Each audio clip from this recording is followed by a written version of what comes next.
Paul hated school. He did not do his homework. He did not like his teachers. Paul's father did not know what to do with him. His teachers did not know either. One afternoon, all his teachers at Pittsburgh High School met together with him to discuss his case. Paul was late. When he entered the room, his teachers sat waiting for him.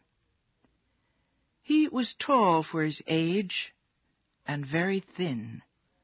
His clothes were too small for him, but they were clean.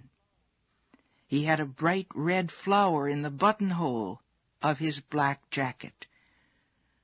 One of the teachers asked Paul why he had come to the meeting. Paul said politely that he wanted to do better in school. This was a lie. Paul often lied. His teachers began to speak. They had many complaints. One said Paul talked to the other students instead of paying attention to the lessons.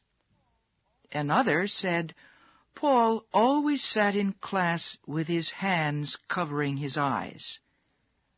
A third teacher said Paul looked out the window instead of looking at her. His teachers attacked him without mercy. Paul's eyebrows moved up and down as his teacher spoke.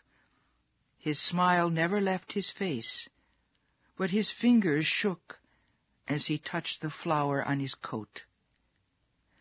At last the meeting was over. Paul's smile got even wider. He bowed gracefully and left the room. His teachers were angry and confused. The art teacher spoke for all of them when he said there was something about Paul that he didn't understand. "I don't think he really means to be bad," he said. "There's just something wrong with that boy." Then the art teacher remembered one warm afternoon when Paul had fallen asleep in his class. Paul's face was white with thin blue veins under the skin.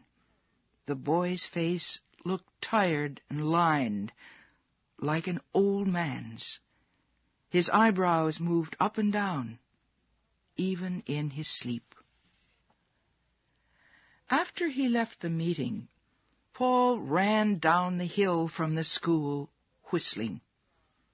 He was late for his job at the concert hall. Paul was an usher there. He showed people to their seats. He carried messages for them. He brought them their programs with a polite bow. Everyone thought he was a charming boy and the best usher at the hall. When Paul reached the concert hall that evening, he went immediately to the dressing room. About 6 boys were already there. Paul began changing his clothes with excited hands. He loved his green uniform with the gold pockets and design.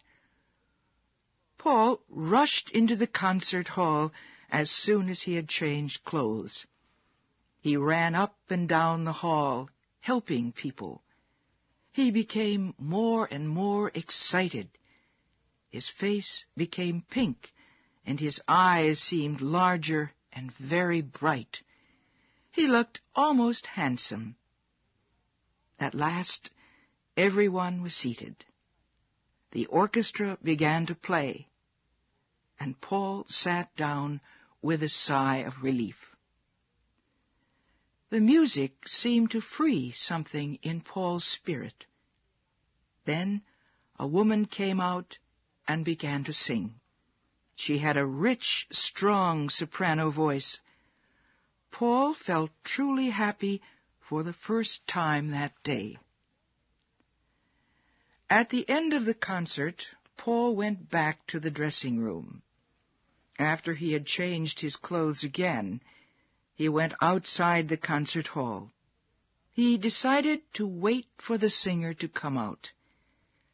While he waited, he looked across the street to the large hotel called the Schenley. All the important people stayed at the Schenley when they visited Pittsburgh. Paul had never been inside it, but he used to stand near the hotel's wide glass doors. He liked to watch the people enter and leave. He believed if he could only enter this kind of a hotel, he would be able to leave school, his teachers, and his ordinary gray life behind him forever. At last, the singer came out of the concert hall. Paul followed her as she walked to the hotel. He was part of a large crowd of admirers who had waited to see her. When they all reached the hotel, she turned and waved. Then the doors opened, and she disappeared inside. Paul stared into the hotel as the doors slowly closed. He could feel the warm, sweet air inside, and for a moment he felt part of a golden world of sparkling lights and marble floors. He thought about the mysterious dishes of food being served in the hotel's dining room. He thought about green bottles of wine growing cold in silver buckets of ice. He turned away from the hotel and walked home. He thought of his room, with its horrible yellow wallpaper, the old bed with its ugly red cover. He shook his head.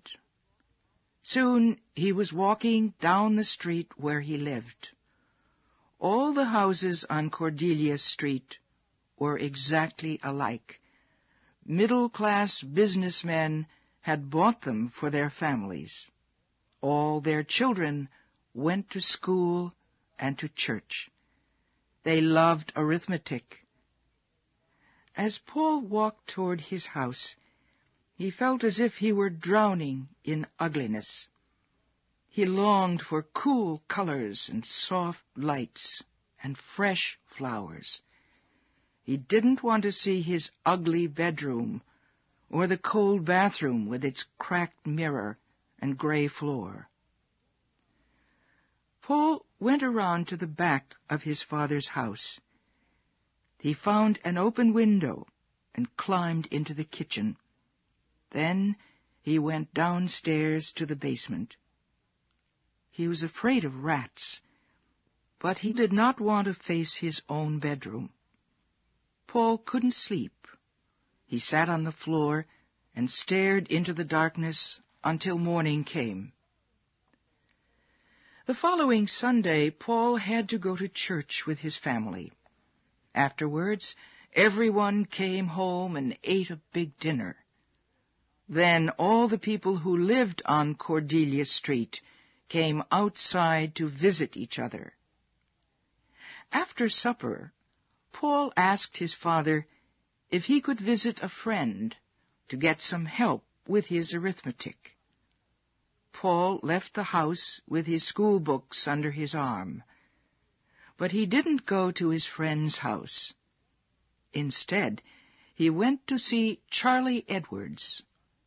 Charlie was a young actor. Paul liked to spend as much time as he could at the theater, where Charlie Edwards and his group acted in their plays. It was only at the theater and the concert hall that Paul felt really alive. The moment he smelled the air of these places, he felt like a prisoner suddenly set free. As soon as he heard the concert hall orchestra play, he forgot all the ugly, unpleasant events in his own life. Paul had discovered that any kind of music awakened his imagination. Paul didn't want to become a musician, however. He didn't want to become an actor either. He only wanted to be near people who were actors and musicians. He wanted to see the kind of life these artists led. Paul found the schoolroom even worse after a night at the theater or the concert hall. He hated the school's bare floors and cracked walls. He turned away from his dull teachers in their plain clothes. He tried to show them how little he thought of them and the studies they taught. He would bring photographs of all the actors he knew to school. He would tell the other students that he spent his evenings with these people at elegant restaurants. Then he would announce that he was going away to Europe or to California or to Egypt for a while. The next day he would come to school smiling nervously. His sister was ill, he would say, but he was still planning to make his trip next spring. Paul's problems at school became worse. Even after the meeting with his teachers, things did not get better. He told them he had no time to study grammar and arithmetic. He told them he had to help the actors in the theater. They were old friends of his. Finally, his teachers went to Paul's father. He took Paul out of school and made him get a job. He told the manager at the concert hall that Paul could not work there any more. His father warned the doorman at the theater not to let Paul into the place. And Charlie Edwards promised Paul's father not to see Paul again. All the actors at the theater laughed when they heard about the stories Paul had been telling. The women thought it was funny that Paul had told people he took them out to nice restaurants and sent them flowers. They agreed with the teachers and with his father that Paul's was a bad case. Paul was a student with a lot of problems. He hated school. He didn't like living with his family on Cordelia Street in the industrial city of Pittsburgh. Paul wanted to be surrounded by beautiful things. He loved his part-time job as an usher at the concert hall. He helped people find their seats before the concert. Then he could listen to the music and dream of exciting places. Paul also spent a lot of time at the local theater. He knew many of the actors who worked there. He used to do little jobs for them, and they would let him see plays for free. Paul had little time left for his studies, so he was always in trouble with his teachers. Finally, Paul's teachers complained again to his father. His father took him out of school and made him take a job in a large company. He would not let Paul go near the concert hall or the theater. Paul did not like his job as a messenger boy. He began to plan his escape. A few weeks later, Paul's boss, Mr. Denny, gave Paul a large amount of money to take to the bank. He told Paul to hurry because it was Friday afternoon. He said the bank would close soon and would not open again until Monday. At the bank, Paul took the money out of his pocket. It was $5,000. Paul put the money back in his coat pocket, and he walked out of the bank. He went to the train station and bought a one-way ticket for New York City. That afternoon, Paul left Pittsburgh forever. The train traveled slowly through a January snowstorm. The slow movement made Paul fall asleep. The train whistle blew just as the sun was coming up. Paul awoke, feeling dirty and uncomfortable. He quickly touched his coat pocket. The money was still there. It was not a dream. He really was on his way to New York City with $5,000 in his pocket. Finally, the train pulled into Central Station. Paul walked quickly out of the station and went immediately to an expensive clothing store for men. The salesman was very polite when he saw Paul's money. Paul bought 2 suits, several white silk shirts, some silk ties of different colors. Then he bought a black tuxedo suit for the theater, a warm winter coat, a red bathrobe, and the finest silk underclothes. He told the salesman he wanted to wear one of the new suits and the coat immediately. The salesman bowed and smiled. Paul then took a taxi to another shop, where he bought several pairs of leather shoes and boots. Next, he went to the famous jewelry store, Tiffany's, and bought a tie pin and some brushes with silver handles. His last stop was a luggage store, where he had all his new clothes put into several expensive suitcases.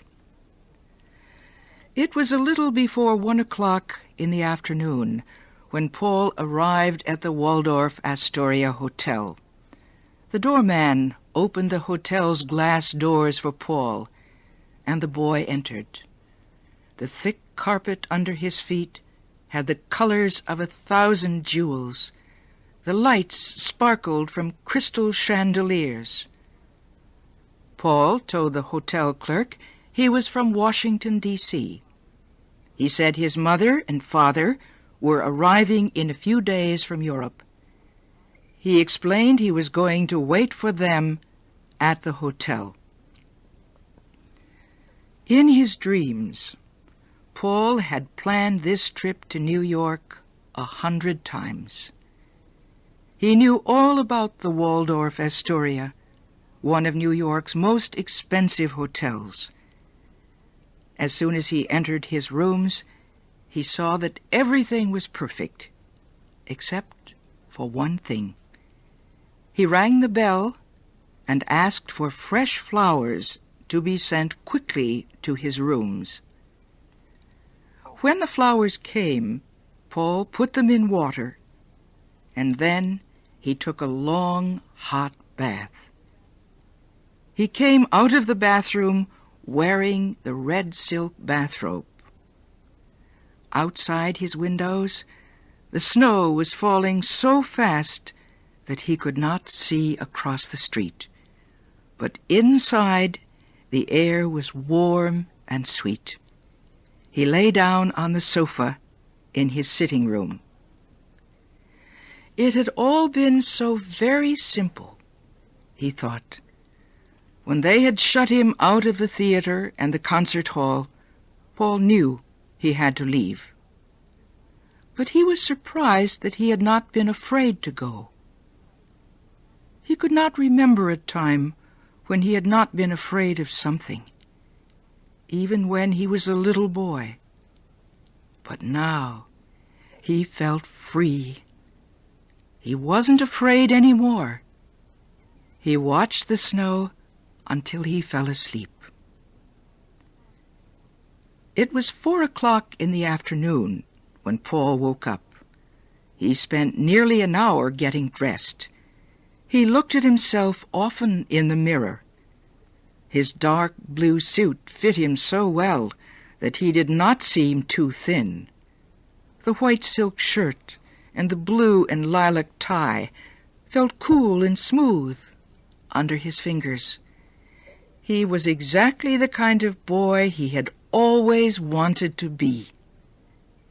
Paul put on his new winter coat and went downstairs. He got into a taxi and told the driver to take him for a ride along Fifth Avenue. Paul stared at the expensive stores. As the taxi stopped for a red light, Paul noticed a flower shop. Through the window, he could see all kinds of flowers. Paul thought the violets, roses, and lilies of the valley looked even more lovely because they were blooming in the middle of winter. Paul began to feel hungry, so he asked the taxi driver to take him back to the hotel. As he entered the dining room, the music of the hotel orchestra floated up to greet him. He sat at a table near a window. The fresh flowers, the white tablecloth, and the colored wine glasses pleased Paul's eyes. The soft music, the low voices of the people around him, and the soft popping of champagne corks whispered into Paul's ears. This is what everyone wants, he thought. He could not believe he had ever lived in Pittsburgh on Cordelia Street. That belonged to another time and place. Paul lifted the crystal glass of champagne and drank the cold, precious, bubbling wine. He belonged here.